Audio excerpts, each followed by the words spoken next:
Welcome to Feel Good From Within. I'm Yvette Lee-Blowitz, your host. This show is all about finding ways to feel good from within. Today's guest is Caitlin Cady, who is a meditation teacher, mama of 3, and author of Heavily Meditated and The Hope Dealer.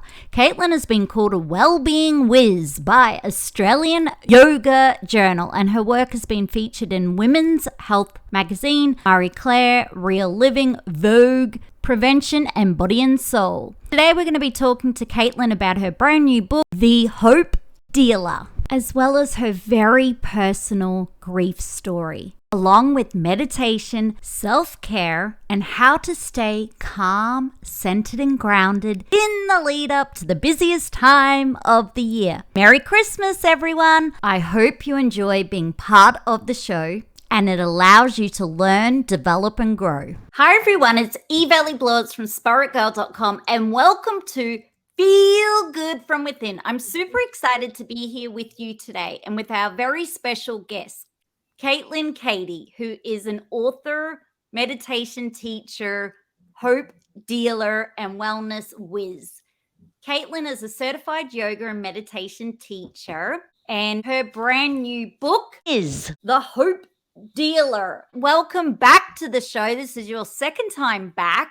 How are you today? I'm so good. Thank you so much for having me back for round 2. I want to welcome our global community audience. I'm so grateful you're here. We're going to find out more about Caitlin and her brand new book, The Hope Dealer. Before we dive into your brand new book, are you happy to tell our audience a little bit about yourself? I'm a writer, a meditation teacher, and a mother of 3. And I'm just really passionate about helping others live to their full potential. Really, my work revolves around offering positive perspectives and practical tools for getting high on life and living to our fullest potential. And, that's different for each person, but there are so many amazing tools out there that really work universally. So it's really my privilege and passion to be able to share a little bit of that. And when it comes to your brand new book, The Hope Dealer, what is the meaning behind the book title and what inspired you to want to write your second book? Well, the title is obviously a little bit of a play on words, which is one of my favorite things to do. The reason I called it The Hope Dealer is that I think hope is such an important aspect of life for me. And I think that finding a fresh and hopeful perspective that lets us see the lessons in every experience and then grow from them has been so essential to my own sort of evolution as a human. And it's a way of sort of offering the lessons that I've picked up along the way in the hopes that they might serve others and help others get high on life in a really holistic, sustainable way. So that sort of play on words of hope dealer, getting high on life. I love toying with those sort of metaphors because I think these ancient tools and these positive perspectives that I offer, I have really garnered through my experience in practicing tools from Tantra and yoga. They offer us a really sustainable way to feel better and to get high on life, and something that's long-term and not short-lived. I guess really there's a lot of people out in the world throwing shade, and I want to be someone who throws light on a situation, throwing light on other people, throwing light on myself. And that is my hope with this book. And I see with your book, I'm holding it up now. For everyone goes to my YouTube channel, Yvette Lee-Blowitz or Spirit Girl, you'll be able to see the cover. With The Hope Dealer, you have 101 soulful daily musings. I noticed at the start of the book, you're saying that we can pick up the Hope Dealer, do guided meditation or a little introspective inward moment, and then we can intuitively open up the book and flick to a page to see what comes up. Or we can ask a specific question to see what we select based on that. So we're intuitively choosing a page. But you did mention you can read the book from front to back. So what was the intention of doing it this way? It's like pulling a card as such, but it's exactly.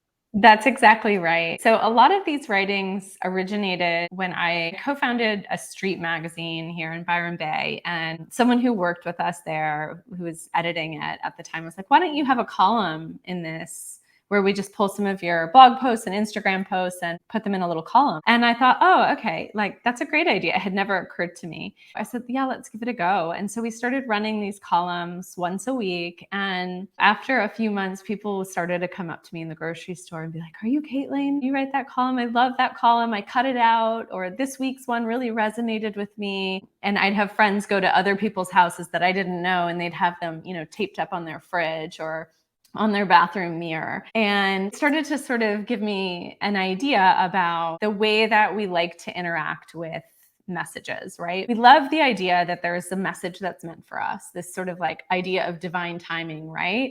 And this idea that we're connected to something outside of ourselves that is delivering us the perfect message at the perfect time. So I wanted to leverage that experience that people were having with the column. And I also noticed that people weren't just taking a photo of it. They were saving it. They were cutting it out. And I myself love actual tangible books, as well as ebooks and audiobooks are amazing. But there was something about having it as something people could hold and keep and interact with in a physical way. So I really wanted to design it like you would a tarot deck, so that you can flip it open and receive a message for your day that feels like has been delivered to you in some kind of a fortuitous, serendipitous way. That is the inspiration behind why it's designed this way. And then we also designed the audiobook in the same way, where each message is its own sort of track, so that if you want to interact with the audiobook that way too, you can kind of close your eyes, scroll through the tracks and pick one. And it's a fun way to integrate it into your everyday, which I think is super important. Making inspiration a part of our daily rituals is so helpful, right? If you just read an inspiring book and then you don't touch it for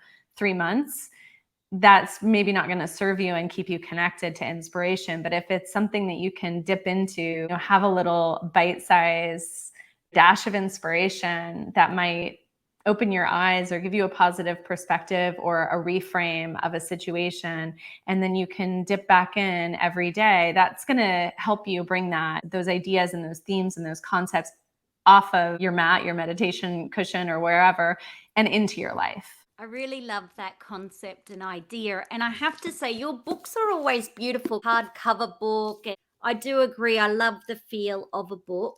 If we were to be intuitive today and to pull literally a page for our audience, are you ready? I've opened the book, I've closed my eyes, and I'm going to intuitively stop now on page 13. And it's called Thank Sorrow for Her Gifts. Oh, wow. I just got chills. 13's my lucky number. And this is what we were just talking about a little bit before we started recording. First of all, Caitlin, I'm very sorry to hear that your father has passed. Thank you. I read about this on your Instagram page and express my deepest condolences. I'm actually getting chills now. Yeah. So that makes me think that whilst it's a message definitely for you, Caitlin, possibly our listeners maybe have lost someone. Will I read it? Yeah, let's do it. I'll start by saying 4 years ago, I lost my little brother. And then I just lost my dad about a month ago. And what was really interesting is coming back to some of these things. I wrote this message, Thank Sorrow for Her Gifts, after I lost my brother. And there was so much learning in that experience for me. I'd never lost someone that close to me before. And certainly I'd never lost anyone young like that. He was in his early 30s when he passed. And it really was such a rite of passage. And so one of the things that I really learned was that there are silver linings that come with loss, and there are gifts that come through sorrow. And this is just a little reflection on that experience. So I'll go ahead and read it. Thank sorrow for her gifts. If there is something you are mourning, if there is grief or sadness that has cut you open, remember that when sorrow comes to visit, she brings precious gifts with her, gifts of healing, gifts of perspective. Sorrow is an alchemist, making medicine out of our pain. She sutures and spreads balm on old wounds, mending relationships that are frayed, broken, busted, and weary. Sorrow casts a sweet spell of humility. She lets the words, "I'm sorry," or "I forgive you," burst into bloom in our hearts and spill out of our mouths. Sorrow inspires us to leap over the gaps in our lives where bridges have been burned.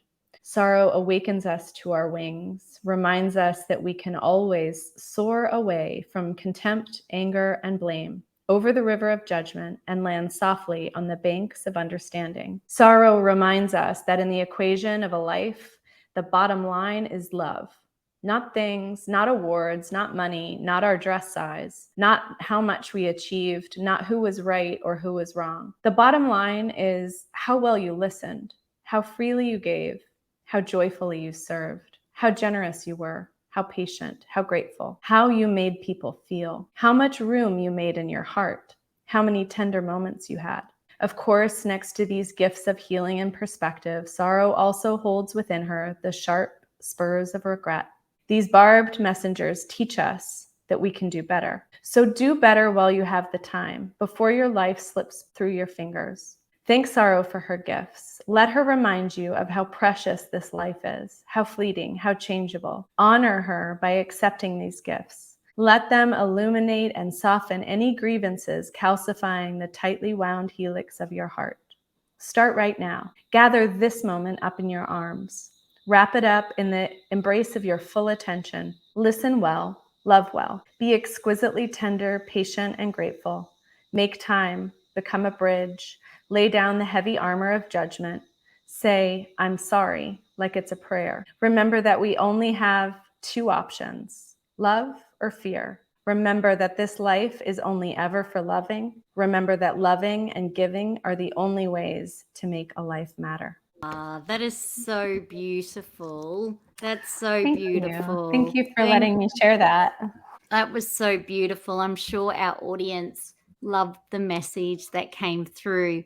And I can't help think intuitively that message was not only meant for you, Caitlin, and myself and our audience, but it's interesting how we just flicked open and something we were talking about before the podcast show has now transpired through the book.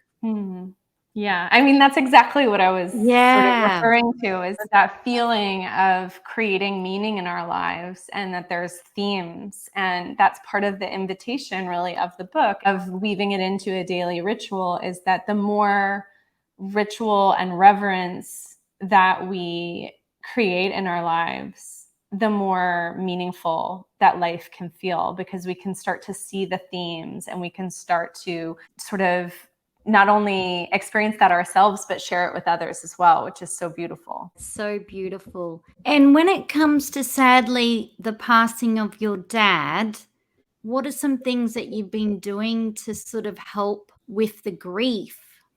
I think any rite of passage, because that is what my two sort of most intimate experiences with death, and also my experiences with birth with my three children, they all have felt like rites of passage. And I feel that for me, something that's really helpful is being awake to it. So being present to what's happening. And I think that meditation and stillness and working with the breath and doing pranayama has helped me to become steady enough that I have the capacity to really fully experience those life events with more grace and more awareness and more self-awareness.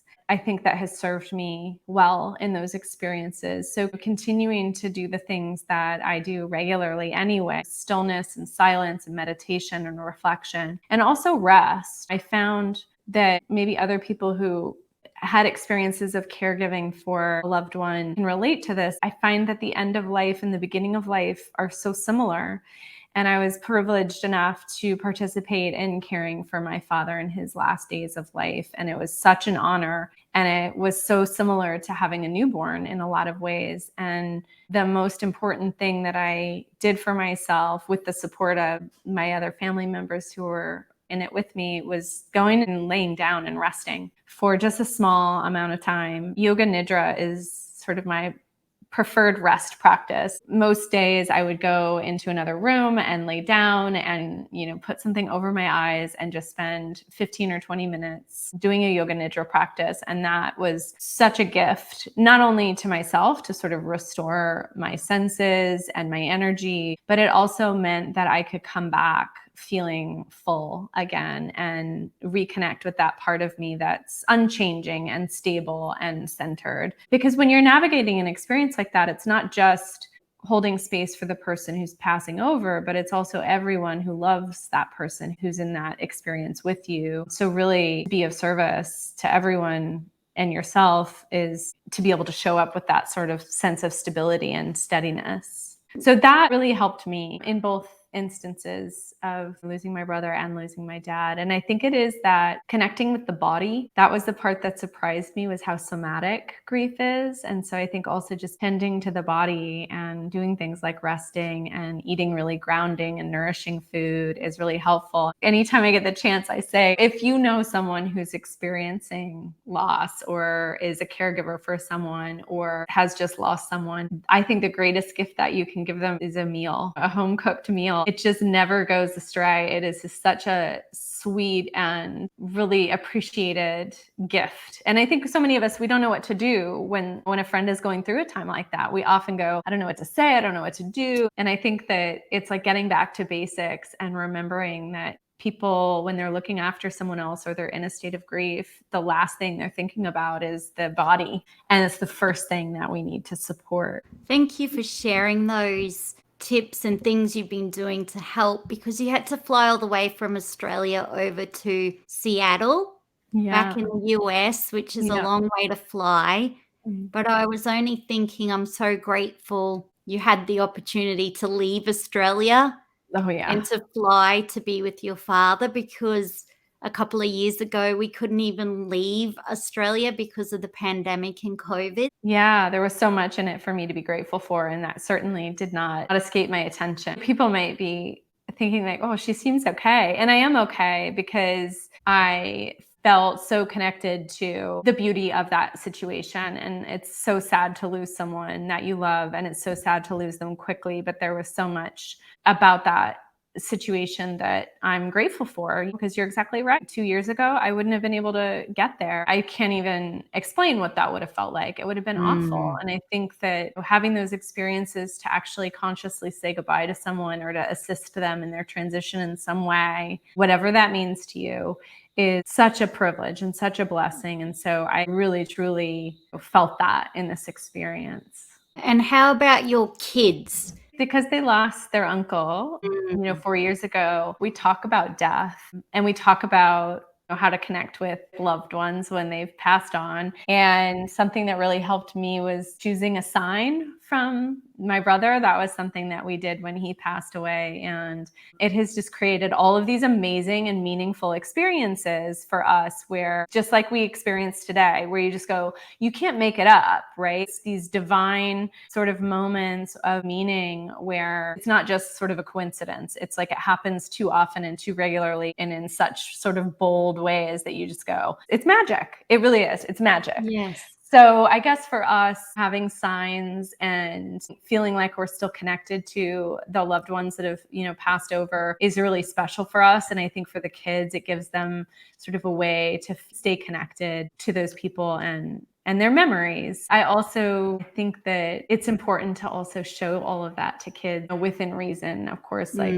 my kids had the opportunity to spend a lot of time with my dad before he passed away, because he had just spent 2.5 months with us here in Australia, which was such a blessing. And that is so special for them and for me to know that we did have that time together. And now I think we kind of all are at peace knowing that we seized the day really, truly, and made that happen, because I think that's one of the other lessons, especially after the pandemic, where you just go, you can't take that time or that opportunity to be with your loved ones for granted. Like, you've got to make it happen anytime you can, because you don't know what's going to happen next. You're so right. We have to seize the day, spend time with our loved ones, because you never know what might happen. And I couldn't help think the last time we got together, we were celebrating your first book, which was heavily meditated, and that Mhm. was dedicated to your brother. Yeah.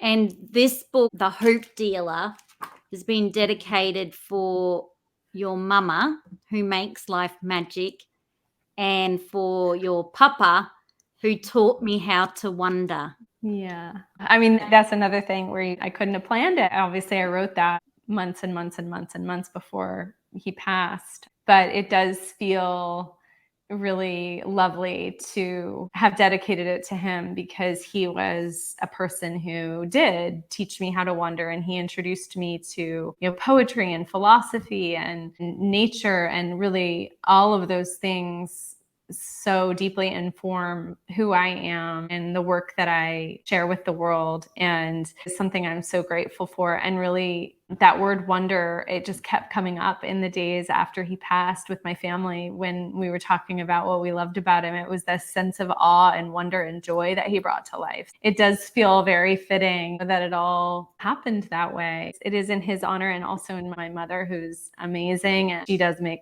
life magic and just so beautiful through this entire experience. She and my dad have been divorced for many, many, many years. She was there, and it was a beautiful experience for all of us, and one of those times where you really get to see the best in people, which is another message in the book. Let's be our best for each other, even on the good days. I think that happens a lot, where when times get tough, we show up. Like, that's the time we bring a casserole over, or we lend a hand or offer support. And I think when you go through something like this, you just see how much goodness we are all capable of. I know it certainly inspires me to want to bring that energy and that ethos into every day, not just the days where people are having a hard time. So lovely. And talking about hard times, we're coming up to Christmas.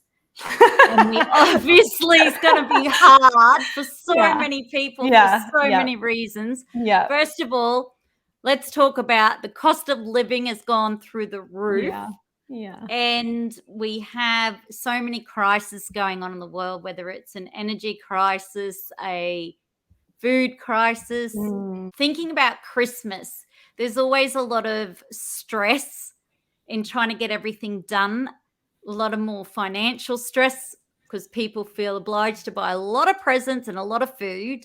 And then obviously, Caitlin, both yourself and even our family and many more families aren't going to have their loved ones with them. They may have passed, or they might not be able to afford to even visit them.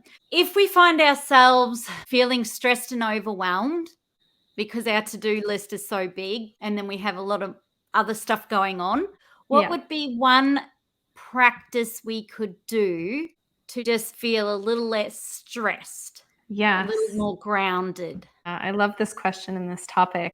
There's a quote from Baba Ram Dass, and I'm paraphrasing when I share this, but it was something to the effect of, if you think you're enlightened, go spend a weekend with your family. And so I think that even if you just spend the holiday with your loved ones, your blood family or your chosen family, even under the best circumstances, it can be challenging and triggering. The people that are closest to us often can push our buttons more than anybody else in the world. So I think that it's so important to, again, be able to go into that feeling like you can show up as your best self. I want to talk about it from that perspective of like, how can I show up as my best self and not get triggered? But also, how can I not get caught up in the momentum and the speed and the velocity of this time of year? And I think that anything that you can do to like pump the brakes and just settle and interrupt that momentum and then regather your energy and your attention is fabulous. Feel this time of year like we have less time and we have more to do, and I want to get it done by Christmas. So we start moving faster and faster and faster because we feel like time is in short supply. And even just like, I don't know about you, but I had so many emails with the sales that have been happening in the lead up to the holidays. And again, you can get caught up in the momentum of that energy too. But that can make us feel really reactive and keep us from being fully present and making decisions that are in line with our highest good. So whether we're talking about buying things we don't need or saying things we don't mean or eating or drinking more than we normally would. All of that happens when we're caught up in speed. I think that balancing that energy is super important. So a few different options on the menu of things you might like to try. One is meditation. So just getting still and quiet. And I think a guided meditation is a great option for most of us, especially this time of year where we are with people and in this sort of busy energy. The beauty of a guided meditation is twofold. One, someone else is holding space for you. And I think particularly as women, that feels really good. Like, it's why we go and have someone paint our toenails and don't do it ourselves, because it feels nice to have somebody look after you and care for you and create a cocoon for you. That's one of the beauties of guided meditation, is you get to sit in a receptive space rather than giving. It's also helpful because if you're listening to a guided meditation that's being led by someone who has a good deal of experience, you're going to be able to tap into their sort of slipstream or their energy. They're holding space with something that in Sanskrit is called bhavana, which is like a feeling that they are invoking based on the practice that they have accrued over time. So I love guided meditations. You have an app with guided meditations. Yes, I do. So share your app while we're talking about guided Oh, meditations, thank you. our listeners can check it out. Thank you. It's called Heavily Meditated, and it's available for iPhone and Android, and you can try it for 2 weeks free. Yes, you will find tons of different practices in there. They're really easy to find what you want because I've categorized it by technique, but also by vibe. And vibe just means like, how do you want to feel? What's your intention? And then I've also just created a weekly plan because I know a lot of us have decision fatigue. So based on the feedback from some members, I just created a plan so that every Monday you wake up and you have a full week of meditation for each day of the week that you can just show up and do, and you don't have to add that to your list of things to make a decision about. I love that. Yes. Well, I think so many of us, our mental load is just overflowing. So anything I can do to make it a little easier, I am happy to do it. You'll find lots of guided meditations in the app. Other practices that I would offer is one, Yoga Nidra. So if you're not familiar with Yoga Nidra, it is a distinct practice from meditation. It's a practice that is done laying down in a reclined position. And so if you are someone who historically has felt averse to meditation or wanted to lie down in meditation, this might be your jam. I have Yoga Nidra practices in the app as well, but it's sort of like a nap on steroids. I mentioned it earlier that it's a practice that I did a lot while I was caring for my dad. I just cannot recommend it highly enough. It really is something that helps us dip into rest in a really deep and meaningful way and restores us and helps us get out of that momentum because we're really stopping and reconnecting with a deeper part of ourselves. And then the third thing I would offer is if neither of those things feel attractive to you, then the breath is a great place to start. So you can do something as simple as Ujjayi breathing. I have a free Ujjayi breath tutorial, sort of like cheat sheet, available on my website. Also, I offer a course on the breath called Breathe Well. So if that's something that appeals to you, the breath is just the most powerful way to change your state. So if you're looking for the most essential practice, then that would be what I would suggest. So Ujjayi breathing helps with anxiety and can really shift us out of the sympathetic nervous system. So that's fight, flight, freeze, which is really what we're talking about when we're like moving at velocity and feeling really reactive or stressed out. When we work with the breath skillfully, we can shift into the parasympathetic nervous system, and that is rest, digest, repair, reproduce. So that's really where we want to be all the time, but especially this time of year. Meditation, Yoga Nidra, working with the breath. Those are my 3 go-to recommendations in terms of things that you can do to ground yourself, pump the brakes, and recalibrate. I love, love, love those suggestions. They're incredible. And I'm a fan of Yoga Nidra. Yeah. It is so soothing, comforting. It is. It's like being wrapped up in a big, nice, comfy blanket. It's so therapeutic. It's beautiful. Yeah. So for anyone who hasn't tried Yoga Nidra, give it a go over the holidays or in the lead up to the holidays. And I totally agree. We've had that many emails come through. There's so many sales on. There's so many Christmas ideas. You can get caught up in the hype. And you always find when you go to the grocery store, everyone's in a hurry. Yeah. There's more people at the supermarkets and the Right. shopping centers, and it's hectic. So, Caitlin, what are some of your self-care rituals that you are doing for your own self? Well, all of those things I just mentioned are part of my regular routine: meditation, working with the breath or pranayama, yoga nidra, yoga asana is obviously something I love to do as well. But even just reflection and journaling is something that I find really helpful. Writing is a form of alchemy to me. So it's a way of sort of digesting experiences, clearing the mental load. There's so many different ways that you can approach it. That is such a useful tool for me in terms of my self-care. And just being silent, even that, just having an hour of not talking, not listening to music, not listening to podcasts or audiobooks, and just being quiet. Like even that alone can really restore one, myself included. So that is always on my list. I love a bath, but we moved house and we have this amazing, beautiful house now and this beautiful garden. But the one thing it doesn't have is a bathtub. So I'm devastated. It's become an ongoing joke with my husband where he'll be like, "Why don't you go have a bath?" Or I'll be like, "I'm just going to go have a bath." And then we kind of have a chuckle about it. So someday I will have a bath back. In the meantime, I do have an infrared sauna. That stepping into sort of a space and feeling cocooned and transforming something that makes you sweat feels intrinsically transformative. So that's a love for me. I think also the often forgotten practices that I would categorize as self-care are just pleasure. Things that give you pleasure, whether that is going for a walk on the beach or gardening or reading or doing some kind of craft or whatever it is for you. I think that for me, finding more space for pleasure in life is such a form of nourishment and such a rebellion against the forces of capitalism and the patriarchy that are like productivity and make money and your time is money and you can only earn your worth through doing things. I think that pleasure is sort of just this beautiful rebellion against all of that and can help us return to the simple joy that's available to us in life, usually for free. I love that. And such a beautiful message. I too trying to spend less time on social media. Mhm. I mean, everyone's yelling at you, do more, do more, do more. This is the latest reels. Oh, Yeah, this is the latest trends. Do right. this to grow your following. La la la. And it's so noisy.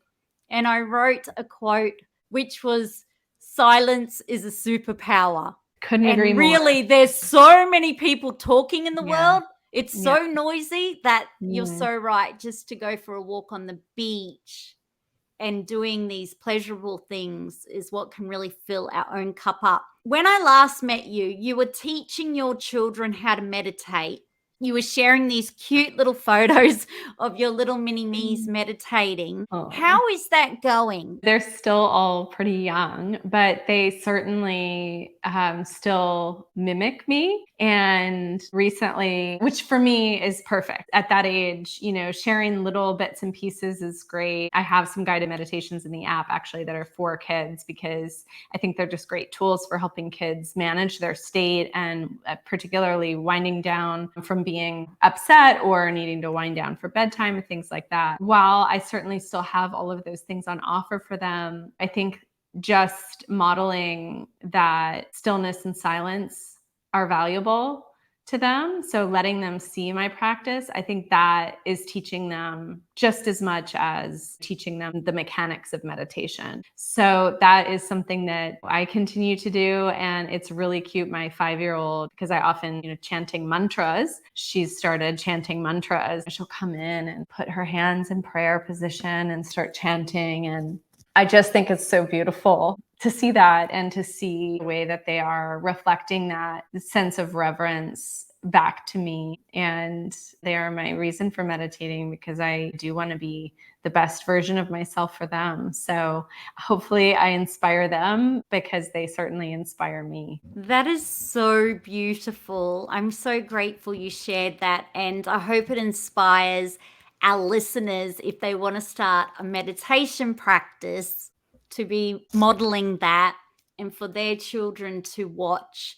And I'm sure every parent would love the opportunity where there is some quiet time in the house. So modeling silence is the go. Now, Caitlin, what is your hope for your newfound book readers of The Hope Dealer? Oh, that's a lovely question. I share my writing with the humble wish that my words might make someone else's journey a little easier, or a little more inspired, a little more empowered, and that they might be reminded of their goodness and their belonging and their worthiness and their wholeness. And to remind people that they can shine, not shrink in the face of challenge. Really, it's just an offering with a wish that it helps other people live to their full potential, even if it's just in some small way. I want to do something positive with my life, and I hope that I am able to help others do the same. That's such a beautiful hope. And how can we stay in touch with you after this podcast show? You can find me on my website, Caitlin Cady. So that's CAITLINCADY.com. And there's lots of resources there, a free morning ritual. You can find information about the Ujjayi breathing, which is another free resource. Find info about the app and classes and courses I run as well. And you can also connect with me on Instagram at Caitlin Cady and on my app, Fully Meditated. Thank you, Caitlin. I've got to say, the Hope Deal is a great Christmas present. Talking about Christmas ideas. Oh, yeah. I used it this morning and I did my mindfulness meditation, which I do every morning. I opened up to don't let sunk costs sink you. Yeah. And I thought it was such a beautiful message. And whether it's a floundering business, an idea that flopped, an unproductive investment, a dwindling romance, a losing bet, pear-shaped partnership, or an unpublished manuscript, losing the sunk costs of money, time, and energy that apparently produce no fruit can feel like a kick in the guts. So keep going. Stop letting sunk costs sink your self-worth. Yeah. Pay your tuition with gratitude. Say thank you for the lessons. Then move on with the courage, creativity, confidence, and pride of someone who is exceptionally well educated by this school of life. Yeah. Go earn the PhD, boo. You got this. Such a beautiful message. And you know, it was hilarious. It was like, oh, I do have an unpublished manuscript. I'm like, right, I better get on to that. Yeah. But it was a beautiful message. So thank you, Caitlin. Oh, my pleasure. Thank you. And congratulations again on the launch of your brand new book, and deepest condolences for you and your family for sadly losing your papa, your dad. Thank you, lovely. Thank you very much for that kindness. And thank you so much for having me back on your beautiful show. It's always such a treat to spend time with you. And thank you for the goodness that you are radiating in the world. Thank you. You take good care and have a beautiful Christmas with your loved ones, family, friends, and your meditation community and book readers also. Bye, Caitlin. Bye. Bye, beauty. Thanks for listening in to Feel Good From Within with Yvette Lee Blowett's Spirit Girl podcast. I hope you found this conversation of interest and of benefit to you. In support, I would love for you to subscribe to Feel Good From Within with Yvette Lee Blowett's Spirit Girl podcast on any podcast app you listen to the show through, or on YouTube or Rumble too. And in support, as a little random act of kindness, leave a 5-star rating and a review of what you think too. And be sure to share this show with your family, friends, and community, and to subscribe to my mailing list at spiritgirl.com, YvetteLeeBlowitz.com, or feelgoodfromwithin.com, and to follow Spirit Girl or Yvette Lee Blowitz on any social media app. And together, let's feel good from within.